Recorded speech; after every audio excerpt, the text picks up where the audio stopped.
Hello बच्चों, चलिए प्रश्न देखते हैं। नर में वृषणों द्वारा वृषण कोशों में न आने पर बंध्यता उत्पन्न हो जाती है, क्यों?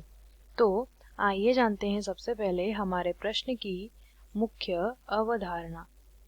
हमारे प्रश्न की मुख्य अवधारणा है, हमें बताना है। देखिए, नर के जो प्रश्न के अनुसार नर के जो वृषण होते हैं वो कहाँ पाए जाते हैं? वृषण कोश में। अगर ऐसा ना हो, अगर वो वृषण कोश में ना आए तो क्या समस्या होगी? बंध्यता उत्पन्न होती है।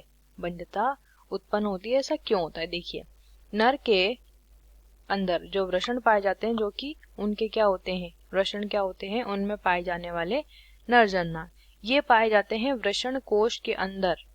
वृषण कोश के अंदर ये स्थित होते हैं। अब ऐसा क्यों होता है? सबसे पहले तो ये जानेंगे वृषण कोश के अंदर क्यों स्थित होते हैं। देखिए, नर में जो शरीर का तापमान होता है, सामान्य शरीर का तापमान, ये तापमान कितना होता है? ये तापमान होता है 37 डिग्री सेल्सियस, हम कह रहे हैं सामान्य तापमान।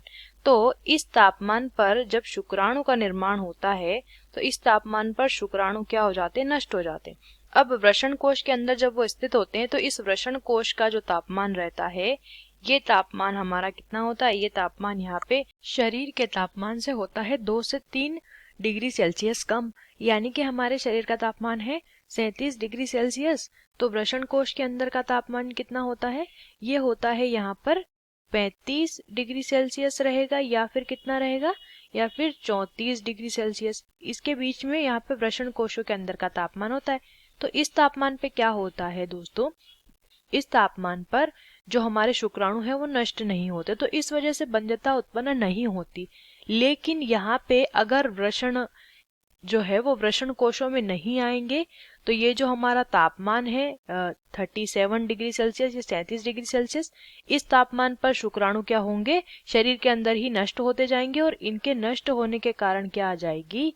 बंध्यता उत्पन्न होती है। तो यही कारण होता है, अगर वृषण जो है वृषण कोशों में नहीं आएंगे तो बंध्यता उत्पन्न होगी, क्योंकि यहाँ पे तापमान जो है उसके कारण जो शुक्राणु है वो नष्ट हो जाएंगे। आशा करते हैं आपको इस प्रश्न का उत्तर समझ आया होगा। धन्यवाद।